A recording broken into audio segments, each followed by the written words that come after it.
The great hall of the Blackwood Keep was a testament to raw, untamed power. Its vaulted ceilings, hewn from dark granite, swallowed the firelight and the clamor of the pack, who gathered like a restless sea of muscle and ambition beneath them. At the head of this sea, on a throne carved from the antlered skull of a primordial stag, sat Kael. His title was Lycan King, but his presence was a force of nature. He was a man built of storm clouds and granite, with shoulders broad enough to carry the weight of the mountains and eyes the color of molten silver that missed nothing. A low thrum of energy, the promise of a shift, of violence, of absolute command, pulsed from him. It was the undercurrent in the hall, the reason voices were hushed and glances were measured. He was the storm, and his court was the landscape braced for its fury. Across the vast expanse of polished stone floor, where the firelight gave way to the soft gray gloom of the pillars,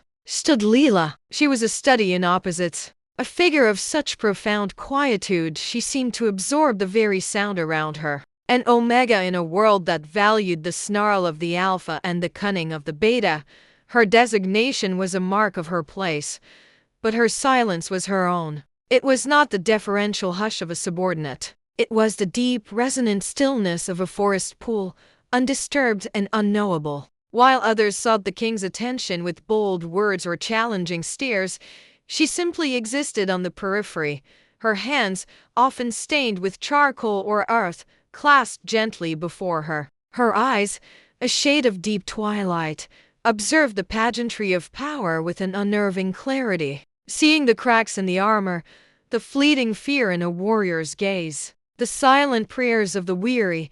Kael felt the familiar pressure building behind his temples. His council, a circle of grizzled elders and hardened warriors, had been pressing him for moons to choose a queen. They spoke of alliances, of securing borders with the strength of a political marriage. They presented daughters from rival packs like prized steeds, women of fire and sharp tongues who looked upon his throne with a hunger that mirrored his own warrior's battle lust. Today, it was Ilara of the Nightfang pack who stood before him with a defiant chin and a challenge in her eyes. She was strong, beautiful, and politically perfect. Yet, as she spoke of her hunting prowess, Kael's gaze drifted. Pulled by an invisible thread across the hall, he found Lila. She was not looking at him, nor at the spectacle of Ilara. She was watching a group of young pups who had tumbled away from their mothers, their play growing too rough near the hearth. One of them, a small boy with a scraped knee, had begun to whimper. Without a sound, Lila had moved. She knelt, her simple gray dress pooling on the stone, and from a small pouch at her belt, she produced a leaf of crushed yarrow. She did not coo or soothe with words. She simply took the boy's small, dirty hand in hers, applied the poultice with a touch so gentle it seemed to still the very air, and then, with a single finger, traced a slow, smiling curve on his cheek. The boy's tears stopped. The others quieted, circling her, not with noise, but with a rapt attention usually reserved for the most thrilling of tales. In her silence, she commanded a different kind of order. Later, as the hall emptied and the weight of his crown felt heaviest, Kael sought the solitude of the western battlements. The wind tore at his cloak, a wild companion to the turmoil within. He replayed the day, the pressure, the empty promises of power alliances. And always, his mind returned to that image of the quiet girl and the pacified pups. It was a different kind of strength, one he could not name but felt a deep, unsettling need to understand. He descended the winding stairs, his footsteps echoing in the sudden quiet, and found himself outside the pack's ancient library. Pushing the heavy oak door open, he saw her there, curled in a window seat, a single beam of moonlight silvering her hair and the page of a book she was meticulously restoring. She was so deeply immersed in her task, so completely at peace, that for a moment, the storm inside him stilled. He did not speak. He only watched, and in that watching, the first seed of an impossible idea took root in the heart of the Lycan King. The following dawn brought no respite, only a formalization of the previous day's tensions. Kael's private council chamber was a stark, masculine room, smelling of old leather, polished wood, and the sharp, clean scent of pine that always clung to Thorin, his beta and most trusted advisor. Sunlight streamed through the tall, narrow windows, illuminating the dust motes dancing in the air like tiny, agitated spirits. Thorin stood before the great oak table, his hands planted firmly on a spread-out map, his voice a low, earnest rumble. The Silvermane pack grows bolder with each passing moon, Kael. Their scouts test our borders. Their alpha speaks of our line with disrespect in the southern councils. A union with the Nightfang pack would end this. Alara is strong. Her bloodline is impeccable. She would give you powerful heirs and secure our flank for a generation. This is not merely a match. It is a strategic necessity.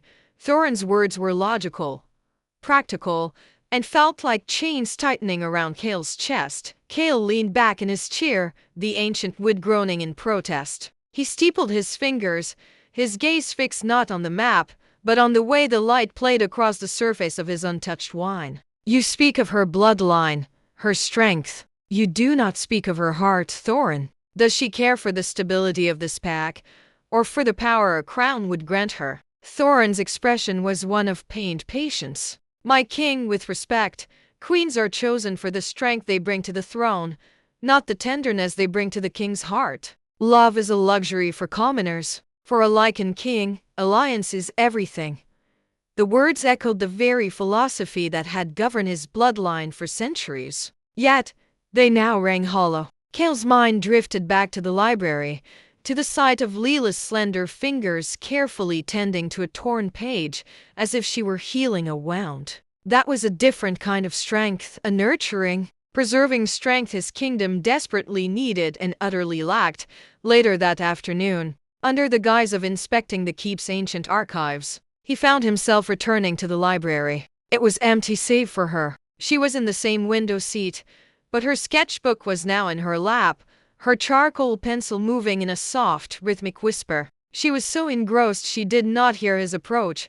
He stood behind her for a long moment, watching the effortless flow of lines from her wrist. She was not drawing the room or the view from the window. She was drawing the pack's elderly stable master, Grendel. On her page, the old man was not the stooped, weathered figure the pack saw. She had captured him in the act of offering a sugar cube to a skittish yearling, his gnarled hand gentle, the lines on his face not marks of age but of a deep, abiding kindness. She had seen the soul of the man, not just his function. You see him, Kael said, his voice low, not wanting to startle her. She did start, but only slightly, her shoulders tensing for a heartbeat before she stilled. She turned her head, those twilight eyes meeting his, wide with surprise but devoid of fear. She did not bow or scramble to her feet. She simply regarded him, and in that gaze he felt truly seen, stripped of his title and his crown,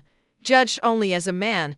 He gestured to the sketchbook. May I? A long silence stretched between them, filled only with the distant sounds of the keep. Then, slowly, she nodded and handed him the book. He expected simple sketches. What he held was a revelation. He turned the pages, each one a silent story. Here was Thorin, not the stern beta, but caught in a rare, unguarded moment of laughter, the warmth in his eyes making him look years younger. Here was a young mother, a low-ranking beta, singing softly to her babe, her expression one of pure, unadulterated love. And here, on a page that made his breath catch, was himself. It was not a portrait of the king on his throne, but a study from a few days prior. He was standing on the battlements, looking out over his domain, his profile etched against a stormy sky. She had drawn the weight he carried, the solitary burden of command, the profound weariness in the set of his shoulders.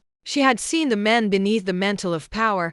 He closed the book carefully, as if it were a holy text. He looked at her, this quiet girl who communicated in a language of perception and grace. You see everything, he stated, the words a low rumble of awe. Lila held his gaze, her silence now feeling profound and meaningful, not empty. She gave a single, graceful nod, an affirmation that shook the very foundations of his world. In that moment, Thorin's arguments about strategic necessity crumbled to dust. Kael knew, with a certainty that settled deep in his bones, that the true strength his kingdom needed was not a roar from a foreign queen, but this profound, unwavering silence. The path before him, once so clear, was now irrevocably changed. The great hall was a sea of polished armor and expectant faces, a glittering tableau of power and tradition. Torches flickered in their iron sconces, casting dancing shadows on the stern visages of ancestors carved into the stone walls. Tonight was the night the entire pack had anticipated. The air thrummed with a palpable energy, a mixture of excitement and raw political hunger. Whispers slithered through the crowd, all converging on the same assumption. King Kael would formally announce his betrothal to Ilara of the Nightfang pack, securing a formidable alliance and promising an era of aggressive expansion. Ilara herself stood near the dais, a vision of fierce beauty clad in dark silks and a confident, almost predatory smile.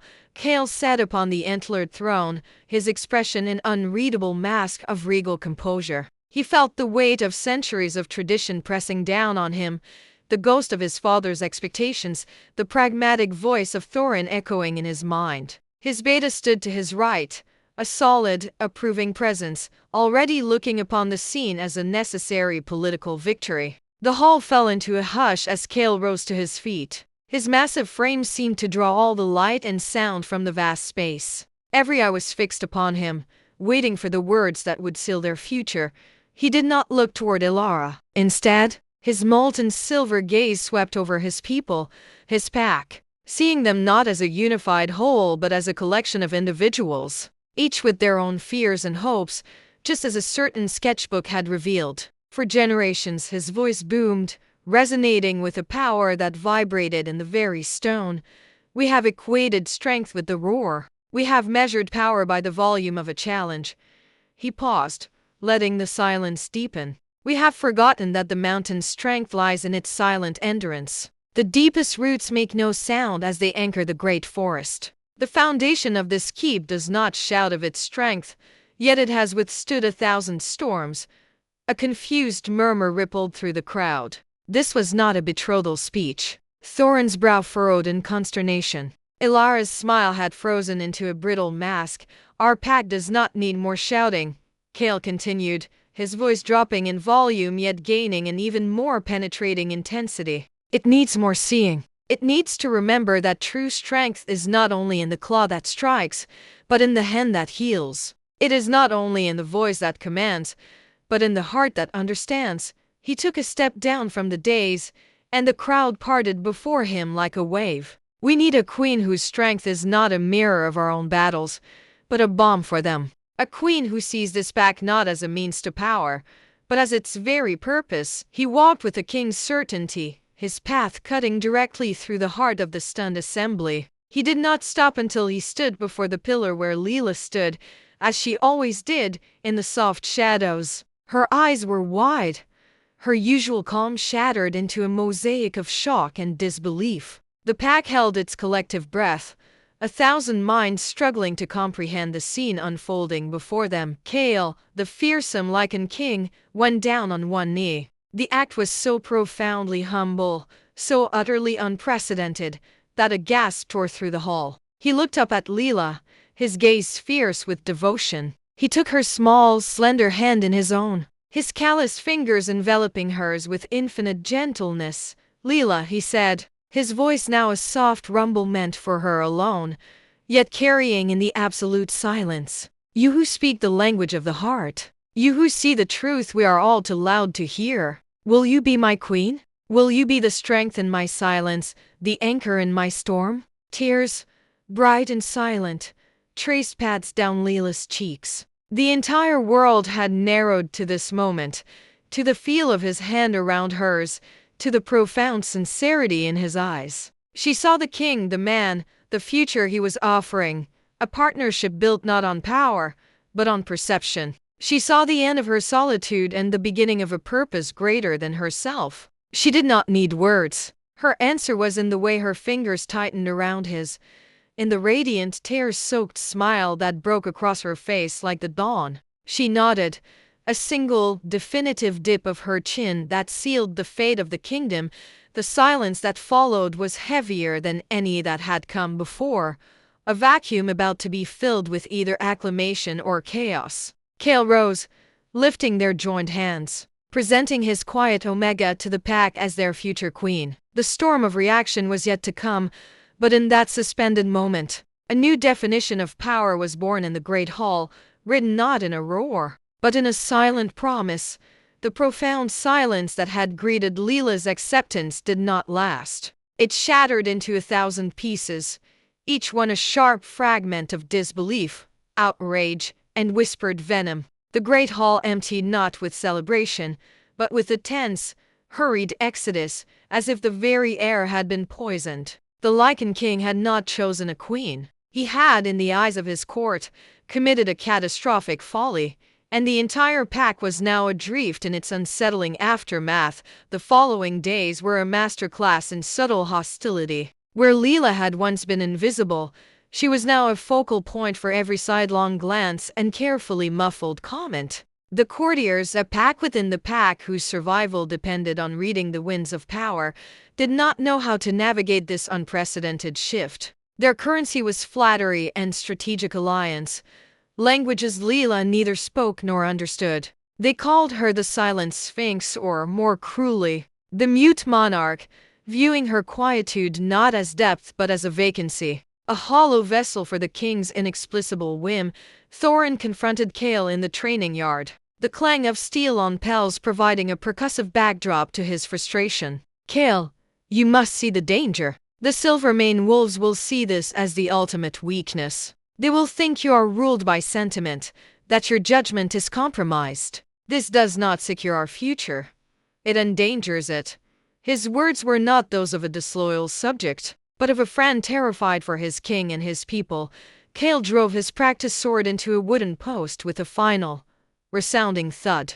You counseled me to choose strength, Thorin. I have. You simply failed to recognize its form. Her strength will not be found on a battlefield, but in the unity she will forge. Watch. Meanwhile, Lila navigated the labyrinth of court politics with the same quiet grace she had always possessed, but now it was a conscious armor. She attended council meetings at Kael's side, a silent presence that unnerved the grizzled alphas. She did not try to speak, to argue, or to command. Instead, she observed. She saw the way a junior scout's insightful report was dismissed by a blustery commander, and later, she would slip a detailed map the scout had drawn onto Kael's desk. She noticed the quiet desperation in the eyes of the head cook as he struggled with dwindling supplies from a negligent quartermaster. The next day, Kael, seemingly through his own observation, initiated an audit of the kitchens. Her victories were small, silent, and infuriatingly effective. She began to walk the outer bailey daily. At first, the workers and lower-ranking pack members bowed with rigid formality, their eyes wary. But Lila did not demand obeisance. She stopped to watch a blacksmith at his forge, her expression one of genuine fascination. She helped a young mother gather scattered laundry after a gust of wind, her actions swift and practical. She did not smile often, but her eyes held a gentle, acknowledging warmth when she saw a job well done. Slowly, imperceptibly at first, the wall of resistance began to develop hairline fractures. The blacksmith, a bear of a man who respected action over words, found a perfectly drawn schematic of a more efficient bellows system left near his anvil. The young mother discovered a delicate, hand-stitched blanket for her babe, its pattern matching the one Lila had been mending in the library. These were not the grand gestures of a queen, but the quiet investments of a caretaker. She was not trying to win the court. She was tending to the pack, one silent act at a time, proving that a kingdom's true foundation was not its loudest roar, but its smallest, most consistent kindness. The storm of opposition had not abated, but the first, tender roots of respect had begun to take hold in the most unexpected soil. The relentless pressure of the court and the pack's judgment forged a private sanctuary within the royal chambers. A world built for two. Here, far from the scrutinizing eyes and whispering tongues, Kael and Lila began the delicate, profound work of building a bridge between his world of sound and fury and her world of silence and sight. Theirs became a language woven from gesture and glance, an intimate lexicon known only to them.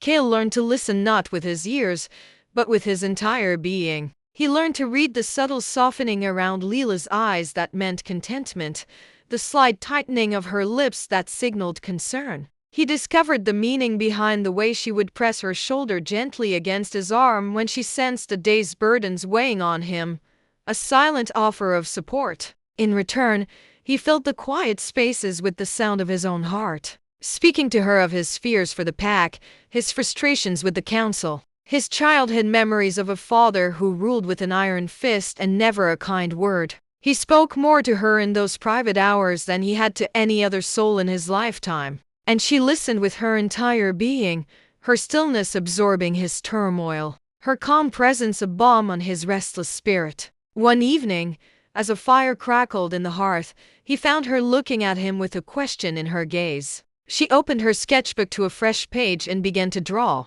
She sketched not a person, but a scene, a small, lonely child huddled in a vast bed, her face pale and strained, a cup of medicinal tea steaming on a bedside table. She then drew the same child older, watching other pups at play from a distant window, their laughter a visible wave from which she was separated by an invisible barrier. Finally, she drew a young woman, her back turned to a group of mocking courtiers, her head held high but her hands clenched in fists of isolation at her sides. Kael's breath caught. He finally understood. Her silence was not a void left by an illness, but a fortress she had built to survive the profound loneliness that followed. She had not lost her voice. She had retreated behind walls of quiet to protect a spirit too perceptive for a world that valued volume over substance. He reached out, his large hand covering hers, stopping the frantic movement of her charcoal. He did not offer pity. He offered understanding. "You never have to hide from me," he whispered, his voice thick with emotion. "Your silence is my sanctuary." In the warmth of that shared understanding, their relationship deepened into a true romantic bond. It was a love built in the spaces between words, expressed in the way he would always ensure her favorite books were near her chair, or the way she would instinctively straighten the crown on his head before a public appearance, her touch lingering with a possessiveness that made his heart stutter. He found himself seeking her opinion not through formal inquiry, but by observing what she observed. Her gentle nudge would direct his gaze to a loyal guard who deserved promotion, or her slight frown would make him question a merchant's too smooth proposal. Their love was a quiet revolution. It was in the way he learned to read the poetry of her soul written in the lines of her sketches and the eloquence of her gestures. It was in the way she learned to trust him with the vulnerabilities she had guarded for a lifetime, finding in his strength not a weapon, but a shelter. They were two halves of a single sovereign entity, his power made more potent by her peace, her silence given a profound voice through his devotion. In the language of the heart, they were already perfectly, irrevocably united. The fragile peace that Lila's presence had begun to cultivate shattered with the arrival of a grim-faced scout, his clothes torn and his breath coming in ragged gasps. The Silvermane pack had not merely tested their borders. They had launched a coordinated, brutal attack, overrunning 2 outlying settlements and driving Blackwood families from their homes. The message was as clear as it was violent. They viewed Kael's marriage to a quiet Omega as the ultimate sign of a weakened king. A pack grown soft and sentimental, ripe for the taking. The Great Hall, once a place of political maneuvering, now thrummed with the raw energy of impending war. Alphas pounded fists on tables, their roars of outrage echoing to the rafters. The initial resistance to Lila curdled into open blame. Whispers that were once confined to shadows now slithered into the open. "This is what his folly has brought us," a grizzled commander snarled. "He chose a mute over a warrior, and now our people pay the price."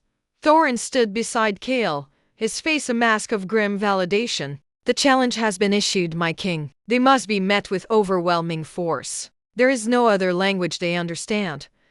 Kael's expression was granite, the storm in his eyes now a focused, deadly calm. He began to bark orders, deploying troops, shoring up defenses. His strategic mind was sharp, his commands precise, but a cold dread coiled in his gut. The Silvermane Alpha was a cunning and ruthless adversary, known for unpredictable tactics. Amidst the chaos of preparation, Lila remained a still point. She did not flinch from the accusations or the fear in the eyes of the pack. She moved through the frantic keep with her same preternatural calm, but her focus had shifted. While Kael planned for battle, she began to lay out her own weapons upon the large oak table in their chambers. Not swords but maps, not battle plans, but her sketchbooks.